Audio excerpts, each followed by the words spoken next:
अस्सलाम वालेकुम नाज़रीन। क्या हाल चाल है? ठीक है, अल्हम्दुलिल्लाह, अल्लाह का शुक्र है। आप सभी उम्मीद है खैरियत से होंगे।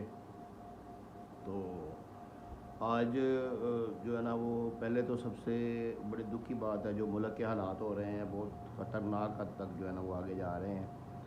ये पहली दफ़ा है कि कोई, यानी कि अवाम और फ़ौज के दरमियान कोई इस किस्म का कोई जो है ना वो मुकाबला मुकाबला तो नहीं कह सकते, खैर अपनी अवाम है वो एहतजाज कर रहे हैं, रिकॉर्ड करवा रहे हैं।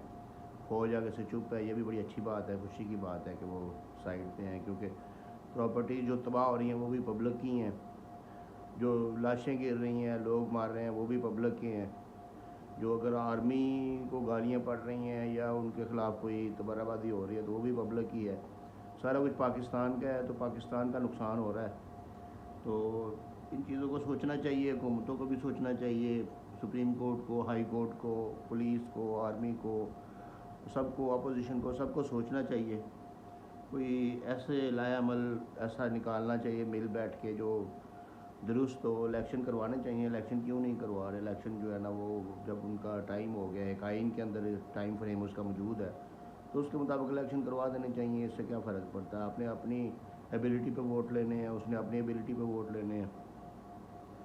3.5 साल में इमरान खान ने भी अपनी गवर्नमेंट में इतना कुछ कोई ख़ास काम नहीं किया कि उसको, यानी कि इतना प्रोटोकॉल मिलता। ये इनकी गलतियाँ, इनकी कोताहियाँ, इनकी जो एफिशिएंसी हैं, उनकी वजह से अवाम अब उसके साथ लग गई है, तो फिर इसको बर्दाश्त करना चाहिए। खैर, जो भी हो रहा है बहुत गलत हो रहा है, मुल्क के जो है ना वो हालात बहुत ख़तरनाक हैं। तो इस सूरत हाल के पेश नज़र नेट भी नहीं चल रहा, इंटरनेट भी बंद है सारे मुल्क का, और कम्युनिकेशन का सिस्टम भी बंद है, सारा कुछ भी यानी कि दुरुस्त नहीं है, सब कुछ गलत हो रहा है। तो लेकिन अब चले, अल्लाह ताला बेहतर करे, दुआ करते हैं कि अल्लाह ताला बेहतर करे, अल्लाह ताला हालात दुरुस्त करे। तो हम अब चलते हैं अपने जो टॉपिक की तरफ। हमारा चूँकि कानून का जो सारा सिलसिला है, कानूनी बातें हैं हमारी, कानून के मुताबिक हमने जो है ना वो बात करनी है कि जो हमारे लॉ में मौजूद है, हमारा तो सिलसिला ही वही है। तो उसमें ये है कि आज हमने जो सिलेक्शन की, सबसे पहले मैं आप लोगों को ये एक बात फिर एक दफ़ा जो है ना वो मैं बात करना चाहता हूँ कि आप जो क्वेश्चन करते हैं ना उसके डॉक्यूमेंट साथ में भेजा करें, या उसका कोई रेफरेंस, कोई हवाला, कोई जो भी यानी कि ऐसी चीज़ आपके पास हो, कोई केस ला, कोई केस का नंबर, कोई केस की डेट, कोई उसका जज का नाम, कोई कोर्ट, यानी इस तरीके से वो सारा रेफ़र किया करें। हवा में आप बात कर देते हैं, फिर मैं क्वेश्चन करता हूँ, फिर आप हवा में जवाब देते हैं, फिर वो जी हमने ऐसे कर दिया, हमने हमने वो ये कर दिया, हमने वहाँ पे जो है ना हलफ दे दिया, उन्होंने हलफ दे दिया, हमने, उन चीज़ों से मेरी गर्ज नहीं है कोई भी। मुझसे अगर आपने मशवरा लेना है तो मुझसे आप डॉक्यूमेंटेशन मुकम्मल भेजा करें, तो फिर मैं आपको कानून के मुताबिक मशवरा दूंगा, ये नहीं कि आप उधर जाके हलफ दे लें, उधर ये कर लें, वो कर लें। तो अभी यानी कि रात को मैं तकरीबन 2-2.5 घंटे मैं एक दोस्त के साथ खपता रहा हूँ, तो उसके बाद भी मुझे समझ नहीं आई कि उसका केस क्या है। तो फिर वो इस तरीके से ये नहीं होता कि इस तरीके से मशवरा मुझसे नहीं दिया जाएगा फिर, क्योंकि और लोग भी वेट कर रहे होते हैं, तो टाइम बहुत शॉर्ट होता है। बहरहाल आप इसको थोड़ा सा केयर किया करें। तो हम अब चलते हैं अपने टॉपिक की तरफ, लेट हो गया। तो उसमें आज हमने जो सिलेक्ट किया ना वो है इख्तियार समात, यानी कि हम किस किस्म का दावा किस किस्म की अदालत में, कौन सी अदालत में, किस जगह पे कर सकते हैं।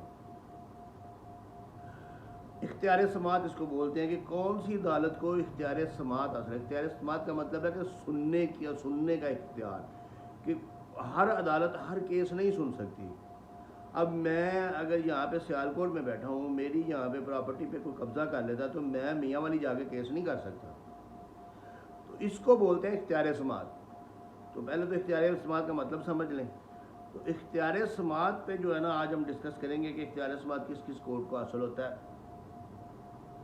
इसमें सबसे पहले आते हैं प्रॉपर्टी के cases, civil cases, civil suit जो होते हैं। प्रॉपर्टी के रिलेटेड जो केस हैं, सारे सिविल नहीं, प्रॉपर्टी के रिलेटेड जो केस हैं, उसके बाबत ये है कि जिस जगह पे, जिस तहसील में वो प्रॉपर्टी मौजूद होगी, उस तहसील में ये केस किया जाएगा। अगर आपने किसी बंदे के खिलाफ करना है, अगर आपने किसी बंदे के खिलाफ करना है तो वो केस प्रॉपर्टी के रिलेटेड, यानी कि अगर आपने तकसीम का दावा करना है, या अगर आपने सिंपल स्टे ऑर्डर लेना है, या अगर आपने डेक्लेरेटरी सूट करना है किसी प्रॉपर्टी के बारे में किसी बंदे के ख़िलाफ़, तो वो उस तहसील में वो दावा किया जाएगा, उस तहसील की अदालत में, सिविल अदालत में दावा किया जाएगा। लेकिन अगर उसमें आप किसी गवर्नमेंट के ऑफिसर को, ऐसे ऑफिसर को पार्टी बना लेते हैं जिसका हेड ऑफिस ज़िला में मौजूद है, तो फिर वो तहसील से निकल के ज़िला में चला जाएगा। उसको एज अ सूबा पंजाब, जैसे कि आप अगर लिटिगेशन में कभी गए हैं तो आपको पता होगा कि सूबा पंजाब को फरीक बना के जो है ना वो ज़िला में हेड क्वार्टर में, जैसे मिसाल के तौर पे सियालकोट की 3 तहसीलें जो है ना वो बाहर हैं, एक तहसील सियालकोट है, एक डस्का है, एक पसरूर है, एक संबड़ियाल है। तो अगर कोई प्रॉपर्टी संबड़ियाल की वो तहसील में मौजूद है किसी गांव में, तो मैं उसका इंतकाल चैलेंज कर रहा हूं, तो उसमें इंतकाल चैलेंज करने के लिए मैं सूबा पंजाब का जो डिस्ट्रिक्ट कलेक्टर है, जो ज़िला सियालकोट का डिस्ट्रिक्ट कलेक्टर है, उसको फरीक बनाऊंगा। तो दावा मैं फिर सियालकोट में करूंगा, संबड़ियाल में नहीं करूंगा। तो इस तरीके से यानी कि प्रॉपर्टी का जो केस है ना वो इसको हम सिंपल बोलते हैं कि जिस ज़िला के हदूद में है उस ज़िला में आप वो केस फाइल कर सकते हैं। इसी तरह अगर आप किसी बंदे के ख़िलाफ़ कोई केस फाइल करना चाहते हैं, तो जिस जगह पे वो रहता है, अगर आप किसी बंदे के ख़िलाफ़ कोई केस फाइल करना चाहते हैं तो जिस जगह पे वो रह रहा है उस तहसील में आप केस फाइल कर सकते हैं। मनी सूट हो सकता है, कोई किसी से आपने पैसे लेने हैं या किसी के ख़िलाफ़ वैसे कोई आपने कोई दावा करना है, कोई दावा फमीदे साहब तब करना है, या कोई ऐसा कोई उसको इंजंक्शन लेने के लिए उसके ख़िलाफ़ कोई दावा करना है, पर्सनल किसी बंदे के ख़िलाफ़ जब कोई दावा करना है, तो वो बंदा जिस जगह पे रह रहा है उस जगह पे आप सूट फाइल कर सकते हैं। या जिस जगह पे वो कोई बिज़नेस कर रहा है, रह भले नहीं रहा, तो उस जगह पे भी आप जो है ना वो सूट फाइल कर सकते हैं। इसके अलावा जिस जगह पे कोई वकूआ हुआ है, किसी बंदे के ख़िलाफ़ कोई वकूआ हुआ है ना, मसलन आप मैं सियालकोट में रह रहा हूँ, आप कराची में रह रहे हैं, मियाँ वाली में हमारा कोई एग्रीमेंट हो गया और ब्रेक हो गया, तो मियाँ वाली में भी हम केस जो है ना उसको फाइल कर सकते हैं किसी बंदे के ख़िलाफ़ जो है ना वो, जिस वक्त को केस करना होता है तो वो उस जगह पे होता है जिस जगह पे वो रह रहा है, या जिस जगह पे बिज़नेस कर रहा है, या जिस जगह पे कॉज ऑफ एक्शन हुई है। इसी तरह कॉन्ट्रैक्ट की बाबत अगर आपने कोई केस फाइल करना है, तो जिस जगह पे कॉन्ट्रैक्ट लिखा गया है वहाँ पे भी केस फाइल कर सकते हैं। अगर दूसरी पार्टी के ख़िलाफ़ आप केस फाइल कर रहे हैं, वो अगर तो प्रॉपर्टी का है तो फिर तो वो उसी तहसील में जाएगा।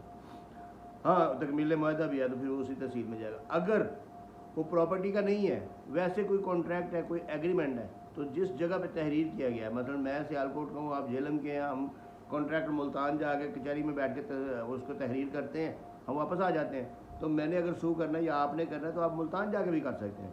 इसके अलावा जिस जगह पे दूसरा बंदा, दूसरी पार्टी रह रही है, वहाँ पे भी आप कर सकते हैं। इसके अलावा अगर कॉन्ट्रैक्ट में कोई ऐसी चीज़ मौजूद है कि उसकी इम्प्लीमेंटेशन किसी और जगह पे होनी है, तो आप उस जगह पे भी कर सकते हैं। मैं उसकी मिसाल देता हूँ कि मिसाल के तौर पे मैं यहाँ से सियालकोट से निकलता हूँ, एक बंदा मियाँ वाले से निकलता है, हम मुल्तान में बैठते हैं, जाके मुल्तान कचहरी में बैठ के हम एग्रीमेंट करते हैं कि जो कोयटा वाली जो ज़मीन है या कोयटा में जो फैक्ट्री लगी हुई है वो मैं इसको दे रहा हूँ, या मैं इससे ले रहा हूँ, या उसके शेयर ले रहा हूँ, या उसमें से 10% ले रहा हूँ, या इस तरीके से कोई भी, यानी कि वो जो उसकी इम्प्लीमेंटेशन है वो कोयटा में होनी है। तो अब मैंने अगर केस फाइल करना है तो मैं मुल्तान में भी कर सकता हूँ, जहाँ पे वो बंदा रह रहा है जिसके खिलाफ मैं कर रहा हूँ वो मियाँ वाली में है, मैं वहाँ पे भी कर सकता हूँ, और मैं कोयटा में भी कर सकता हूँ। कोयटा की कोर्ट को भी जुरिस्डिक्शन हासिल है। तो इस तरीके से ये जो है ना ये कॉन्ट्रैक्ट के लिहाज से हो गया कि अगर कॉन्ट्रैक्ट जिस जगह पे तहरीर किया गया है, जिस जगह पे उस पर अमल दरामद होना है, और जिस जगह पे आपका दूसरा पार्टनर जिसने स्पेसिफिक परफॉर्मेंस करनी है वो रह रहा है, वह इन तीनों जगहों पे आप वो केस फाइल कर सकते हैं। इसके बाद आता है जनाब चेक का केस, जो ऑर्डर 37 का दावा जो समरी सूट होता है, जो दिला पाने का दावा, जो यानी कि चेक निगोशिएबल इंस्ट्रूमेंट चेक, या वो उसका जो है ना वो जो भी निगोशिएबल इंस्ट्रूमेंट हो जिसके खिलाफ आपने केस करना है। तो एक तो जिस जगह पे बैठ के वो चेक जारी किया गया है वहाँ पे केस आप फाइल कर सकते हैं। जिस जगह पे आप वो चेक जारी हुआ है वहाँ पे केस उस इलाके की कोर्ट को जुरिस्डिक्शन हासिल है। जिस बैंक का चेक है उस इलाके की जुरिस्डिक्शन हासिल है, उस इलाके की कोर्ट को जुरिस्डिक्शन हासिल है।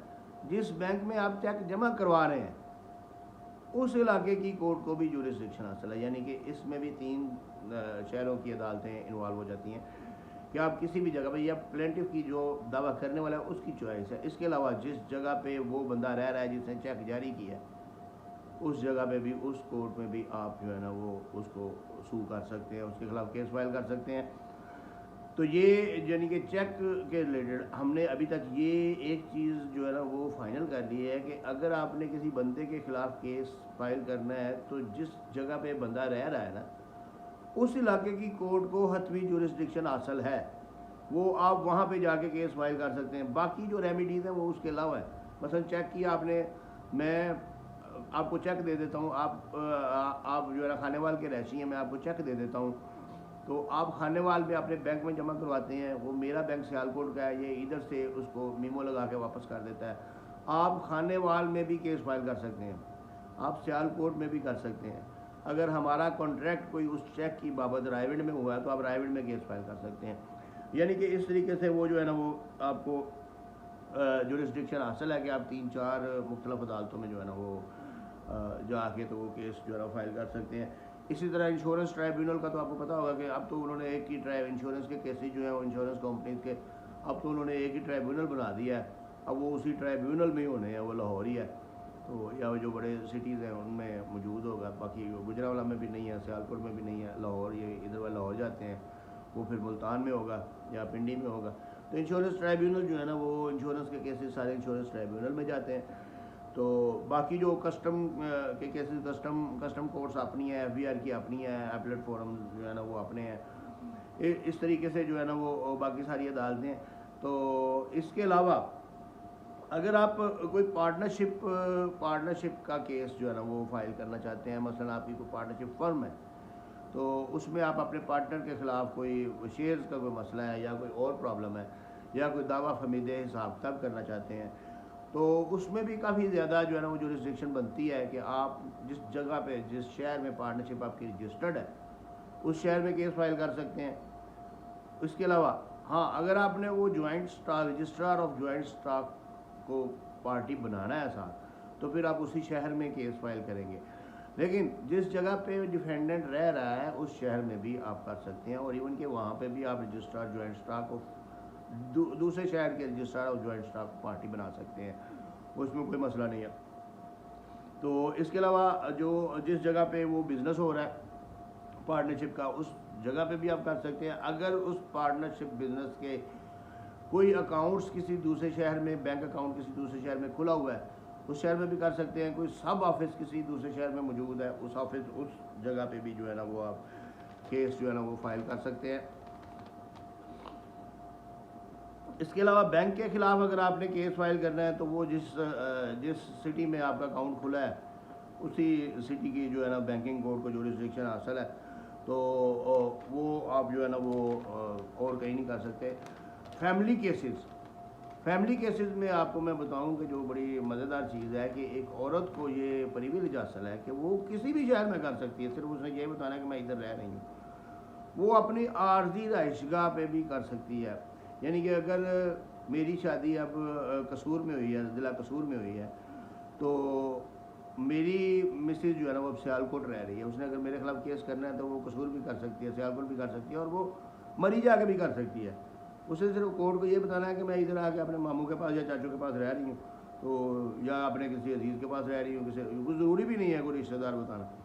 यानी कि इस हिसाब से अगर हम देखा जाए तो औरत को जुरिस्डिक्शन जो है ना वो पूरे पाकिस्तान में हासिल है। वो किसी भी जगह पे जाके वो मर्द के ख़िलाफ़ केस फाइल करके उसको जलील और रुस्वा कर सकती है, और यही जो है ना ये कानून है जिसका जो है ना बेनिफिट ले रही हैं औरतें। और एक सियालकोट की औरत जो है ना वो खातून जो है वो उधर जाके कराची जाके तलाक ले लेती है, खुला ले लेती है। इस तरीके से जो है ना ये इसको मैनिपुलेट किया जा रहा है इस कानून को, लेकिन हालांकि ये सहूलत के लिए बनाया गया था। इसके अलावा मर्दों के लिए जो एक दावा होता है, दावा हकूक़ ज़ानशुई, ये जिस जगह पे आपकी शादी रजिस्टर्ड हुई है ना, जिस जगह पे, वहाँ पे भी आप केस फाइल कर सकते हैं। अगर औरत छोड़ के चली गई है तो कोई मसला नहीं। इसके अलावा जहाँ पे आप रह रहे हैं, जहाँ पे आपकी शादी के बाद आप लोग शिफ्ट हुए हैं, आप रह रहे हैं, यानी कि जो निकाहनामे के ऊपर मर्द का एड्रेस है, उस शहर में भी आप केस फाइल कर सकते हैं। और जिस जगह पे औरत रह रही है उस जगह पे तो कर ही सकते हैं ना, उस जगह पे तो आपको रोकने वाला ही कोई नहीं ना। उस जगह पे भी आप कर सकते हैं। इसके